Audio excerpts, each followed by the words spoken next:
we're going to be doing today, I set this up because I wanted to go over how to do this. I'm not actually doing this for the first set of drills. I have a plan, which is unusual.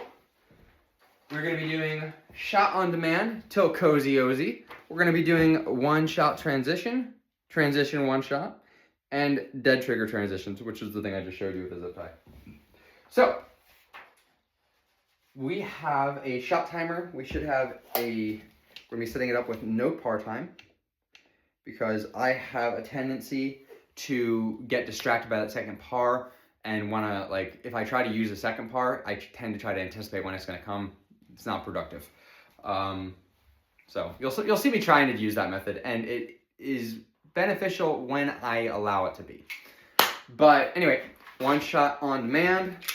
This is a excellent live fire skill. All right, and we're just going to do this until we are cozy with it. So what you're looking for is absolutely no movement in the dot. You can see my muzzle. I've positioned the camera so that you see the worst possible image as far as me looking good.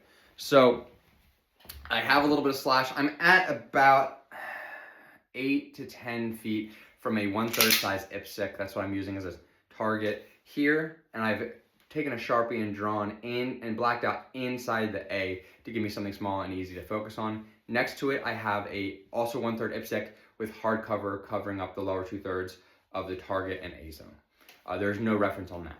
But right now I'm using the full IPSC. This is simulating 8 to 10 yards or meters or whatever. So, oh, I wasn't ready. That was stupid. I shouldn't have shot. That was better. And the goal here is in real life, if you're doing live fire, what you want is for the shot to break within that 0.3 second beep. So 0.28 wouldn't be the best time, but you'd be inside the beep. 0.31, that's outside the beep, right? Better. Not perfect. Better, not perfect. Much better. Icky ick.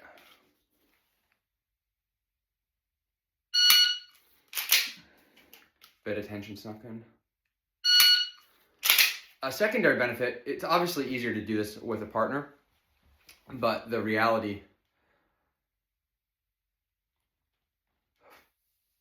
just got a text from a buddy. I'll check that and then I'll jump back in here. Okay, anyway, sorry, buddy texted me. So it's easier to do this with a partner, but when you do it by yourself, it's less efficient, obviously, but it gives you all those times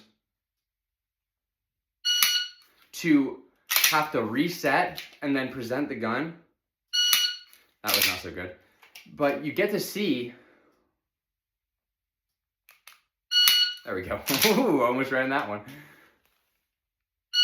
You get to see how well your presentation's developed on the back side of things when it's not the focus of what you're doing, right? Because obviously when you do this live, when you're doing one shot on demand rather than one shot return, a different drill, you know, you're gonna sit there bang, bang, bang, and it's you don't get those extra reps of presenting and just seeing how that comes in naturally. And it kind of gives you a little back window look at how your development's going with your presentation, your visual precision, and whether or not your hands are coming to that point. I find it interesting, and if we can make things sound good in our hearts. Ooh, that was a nasty one. All right, so that was,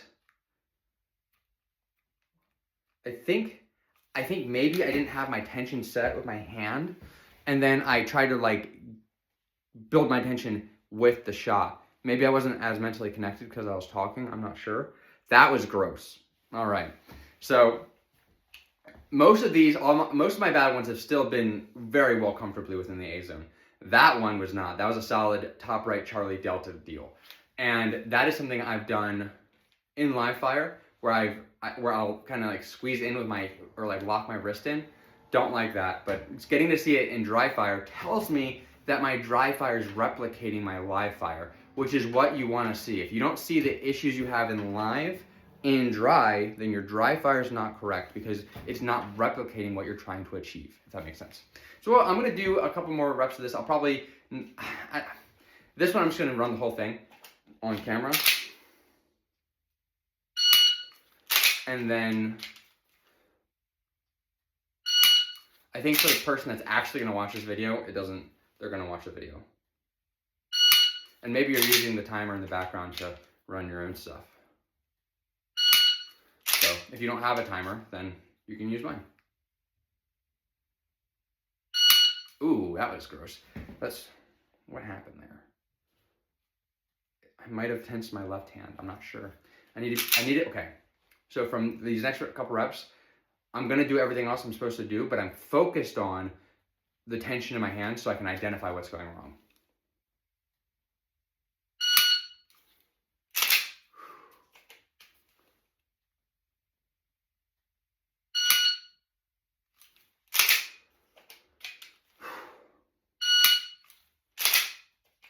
Forgot to react to the beep. See, now that I'm focused on my hand tension, it's not happening. Okay. I felt a fluctuation in my hands, but I couldn't quite process what it was. It was almost like a fluttering of my fingers together, if that makes sense. It's microscopic within my hand, but it's enough to see that movement, and you guys, I'm sure, to see the front sight moving, or the tip, or like the top tip of my extra 100 or something like that. I'm sure you can see it. I'm not trying. See, that was pretty darn good.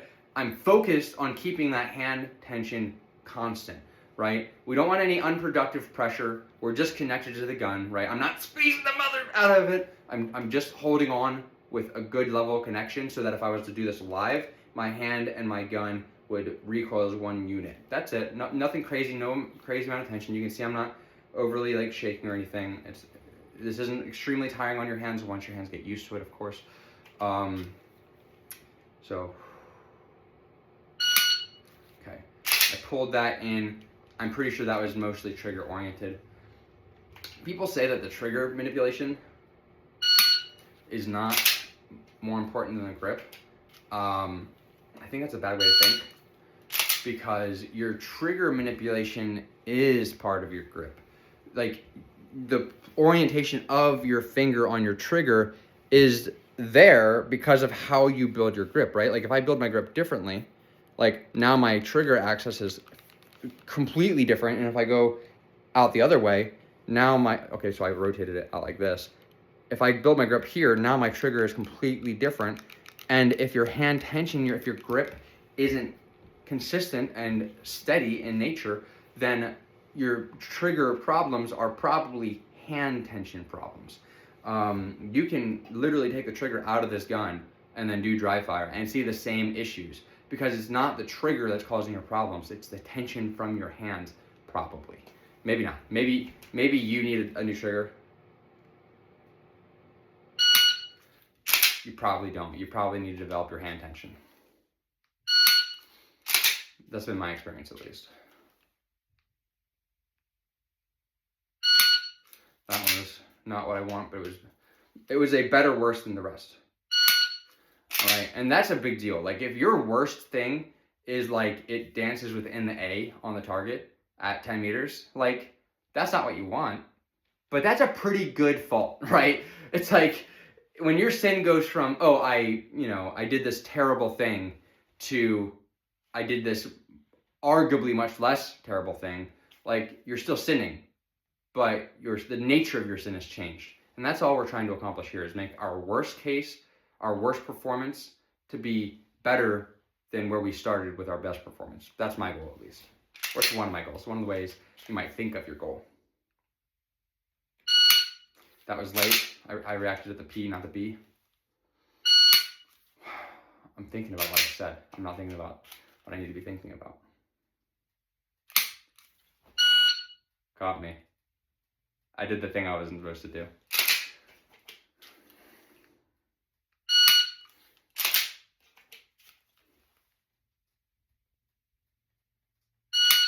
That was gross.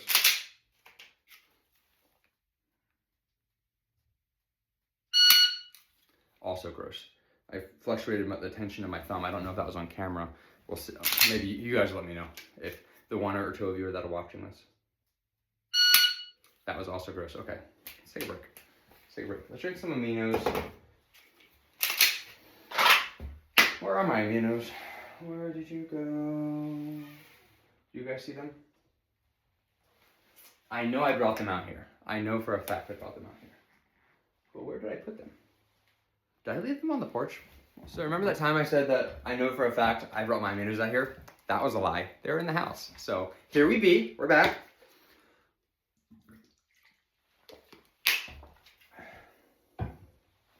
Also, apologies for the vertical orientation. I know it's annoying. I recognize that.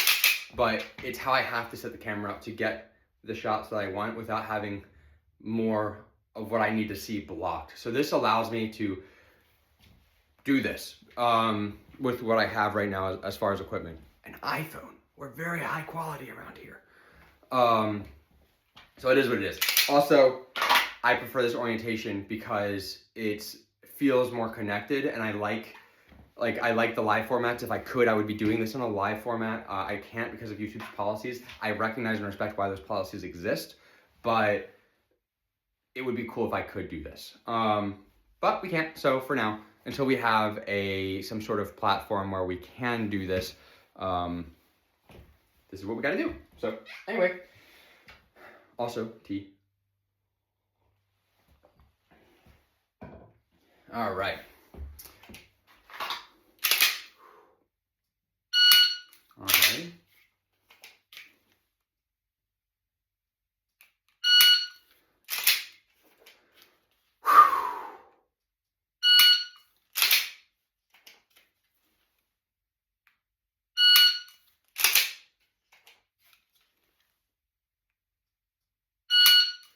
All right, so we're gonna hop on over into one-shot transition. So what we're going to do now is the same thing, except we're going to, on the break of the trigger, I'm gonna shift my eyes to a spot on the hardcover target and then bring my gun over. Same deal. All right, I'm gonna start on this target. Goal is to be on the next target in the beep. Ooh, ooh, that was gross. All right, let's try that again. All right, I'll have to go back and see in the editing tool. That one was definitely not within the beep.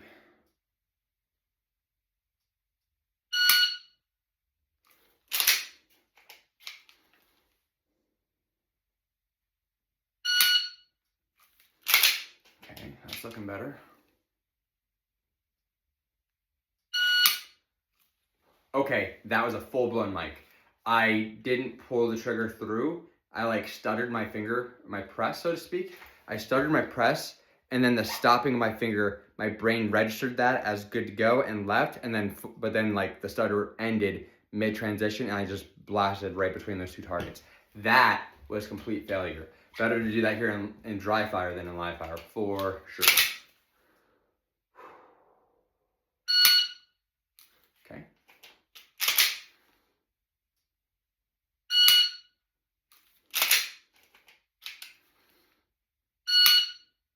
That one was less, very, very much so less precise.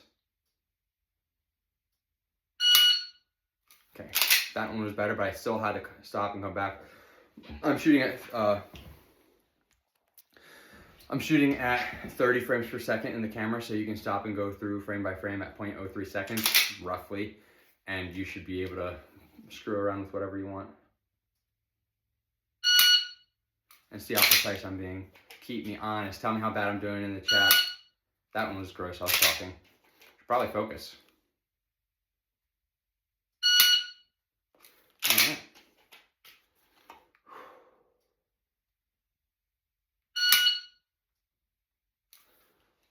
I think I pulled the trigger to the dot to the left a little bit. I'm not sure. All right.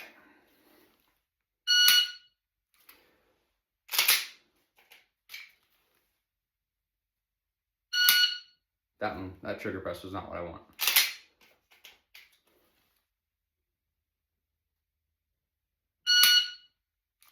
Okay.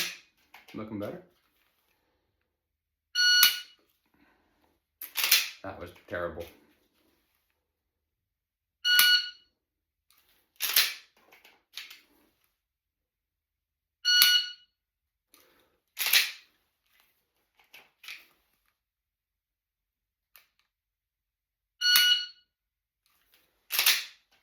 I'm trying to anticipate the timer. Being slow because I was trying to anticipate the timer just a shot before. Take a little break. Feeling good with that. I want to move on because we're going to be working on visual precision and transitions for the rest of the session. I want to do transition one shot a little bit. Same thing, but we shoot on the second target instead of the first. So I'm looking for confirmation on the first, and then pulling through on the second. What am I doing? Okay.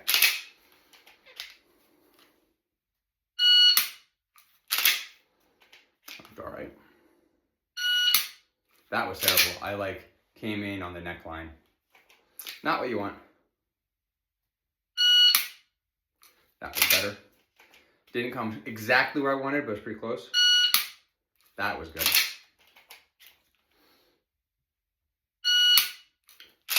That was better. Okay. I came in a little shy of where I wanted, but I didn't go past and back. So it was at least, if you're gonna be wrong, be wrong quickly, right?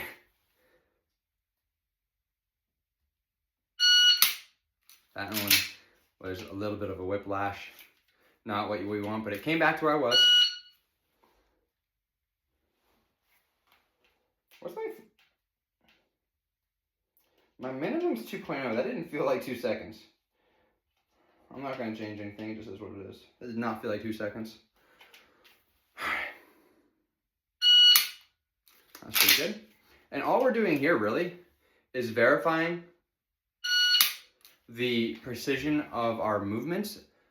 But really what we're doing is trying to inflate our belief in what we're actually capable of so that we can take that belief into live fire and prove it, right?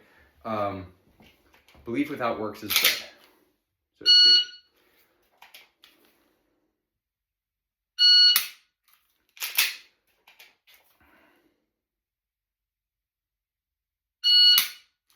Ooh! I tried using my body for the transition and my freaking dot went like that. That was gross. Don't want that. That's not what we want. Let's try that again. Okay. Still, Why am I doing that? Okay. Oh, my legs are sneaking in on me. Like, this is not hard, right? Like, you're taking the thing from here and pointing there. That's it. Why am I complicating it like that? Like, it's literally just take your eyes over there, bring your gun over. Eyes over there, bring your gun over. Don't be dumb. I'm supposed to be good at this.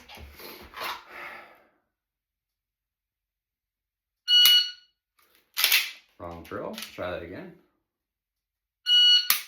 There we go.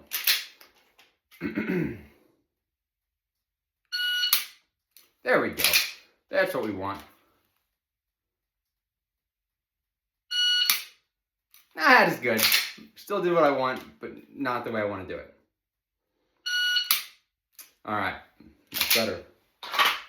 So we've had a couple significantly bad moves, but I'm seeing what I want to see, and we're on track with where I would like to be and where I expect to be, given the break in training I had for a few months, trying to get the business and everything online. Update on the business: we got our merchant application approved today, so processing cards is something we hypothetically can do, but we can't do yet because we haven't received the little box that actually processes the cards. So once we get the box, we should be able to actually make money and stuff. So that'll be cool. Obviously, it's a gun company, so getting a point of sale system, we can't just use Square, right? So website through Orchid, which I'm excited about that. They've been fun to work with. We're gonna deaden the trigger. I'm gonna throw a lippy in And then we're gonna get some dead trigger transitions on. I feel like I've earned them. They're fun, but offer less information than those individual sections. This is kind of like the, let's put it together now part.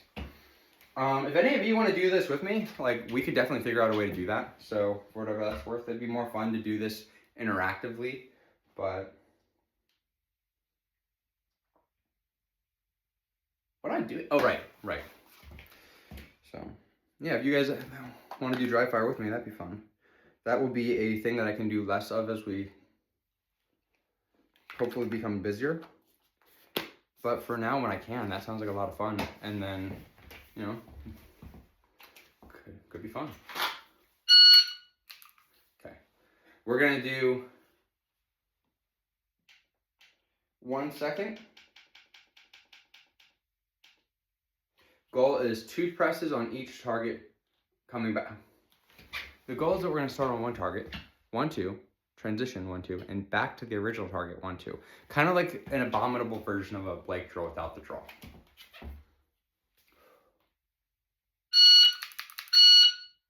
Okay.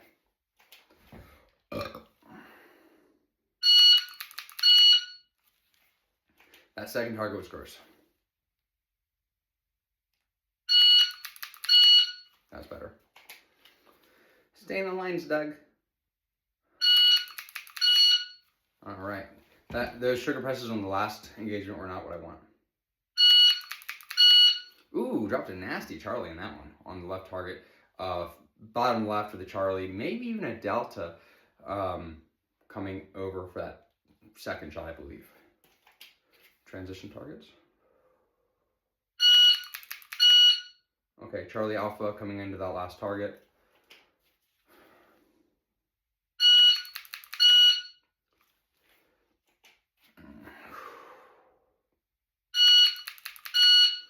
So as far as the game goes of competition, if you have, what is it? If you have a 1 second split and 2 alphas, that is much worse than a 0.2 second split and a Charlie Alpha. Like, even a Charlie with a 0.2 split is going to be better for you than 2 alphas if you give it 1 second in between. I think that's how it maths out. So it would be 10 points divided by time, right? So then it's gonna be 10 for 2 alpha divided by 1 versus 6 divided by 0.2. The math on that maths out that 2 Charlies fast is better than 2 alphas slow. But if you can get 2 alphas fast, now you're really cooking with gas, which is that's the goal.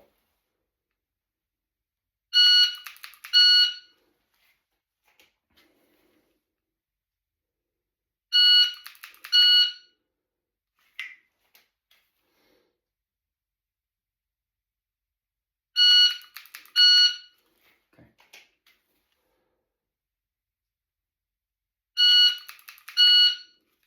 That felt sloppier. That was way sloppier. Okay, break time.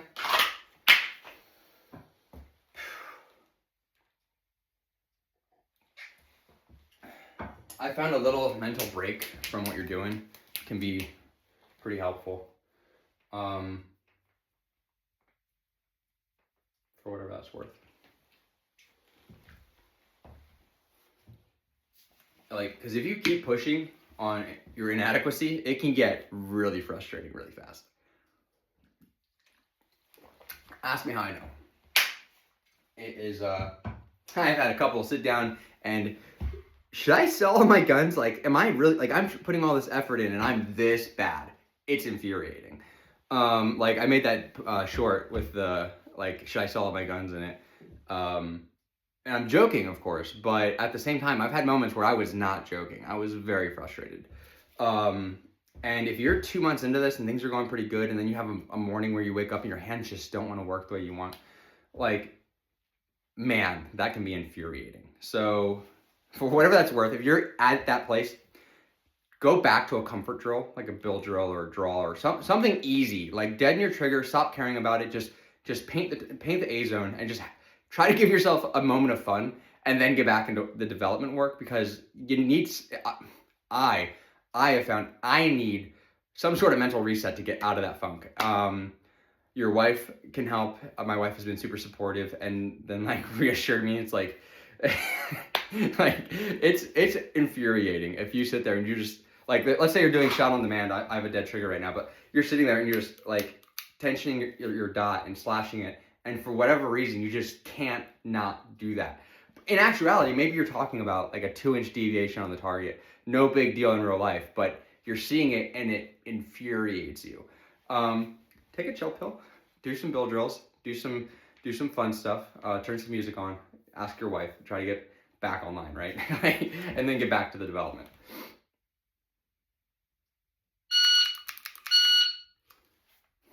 It's been helpful for me at least. Okay, I felt better.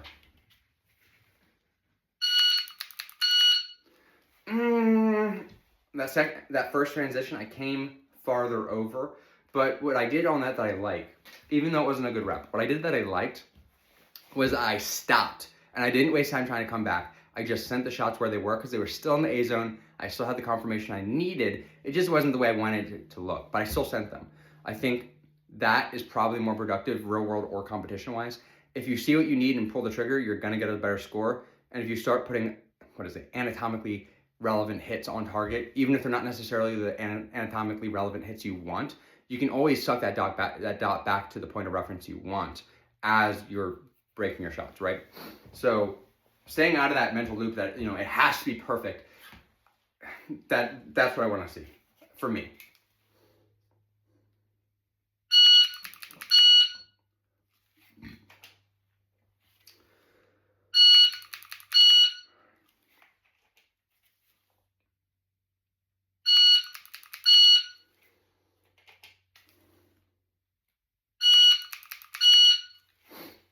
That might be a decent short. All right, I came back. I didn't come where I wanted. I think I looked at the target rather than at a small, like molecularly sized point of the target, and I just came back to the target rather than to the spot. And it was Charlie, and I realized what I was doing and brought it into the alpha. Not what we want. We want visual precision at speed.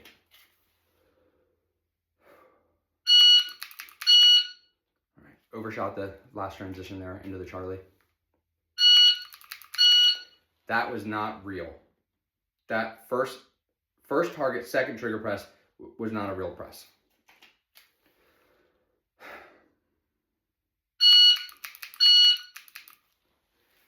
Shot the hardcover. On the second, sorry. Good hardcover engagement in the A zone, but still hardcover doesn't count. Came back to this, realized what I did, and then sent it there.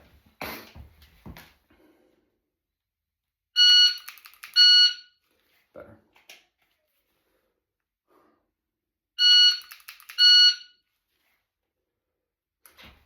If you know, do hardcover hits count as mics or do they count as like a 0? I don't actually know the answer to that. I'll have to look it up later.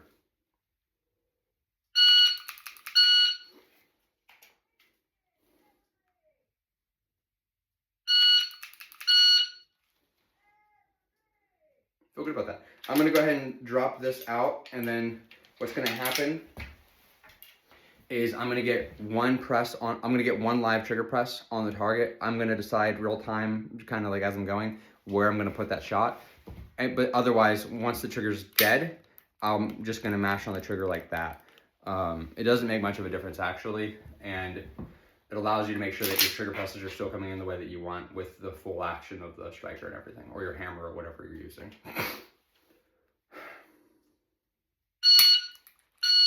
Okay, that was sloppier. Okay, so I find it's hardest to use the dead trigger and mash on that. I have a much larger tendency to bring tension into the trigger press when I do it like this. That's frustrating, of course, but it is beneficial that it magnifies my problems and allows me to try not to do them. So I'm sure you're seeing it in the site if you're watching.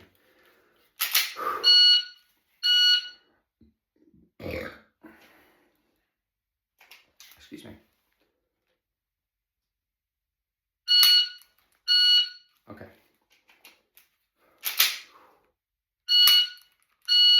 That's better. That last target, I didn't come in exactly to my point of focus.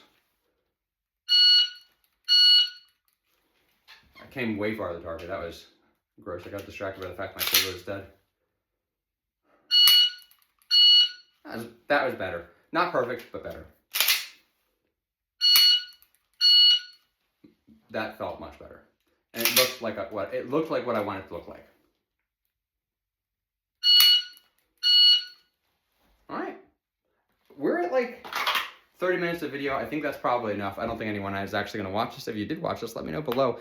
And if there's anything you want to see specifically, or if you want me to, I think I told you what I'm using for par times. I have the shot timer turned up as loud as it'll go, so that hopefully it's transmitting through the camera well enough that if you want to use this as an assistant in your training, then you're more than welcome to. Kind of like a train with me kind of thing, if you will, but make sure your gun's cleared and all the fun jazz. You're liable for anything you do wrong, obviously. It's but if you want to, you know, obviously have a safe direction, all the stuff you have to do to make dry fire safe. If you want to go through and do these things with me, that's fine. Yeah, I think that's pretty much it. Let me know if you enjoyed this or not. Love you guys. Shalom.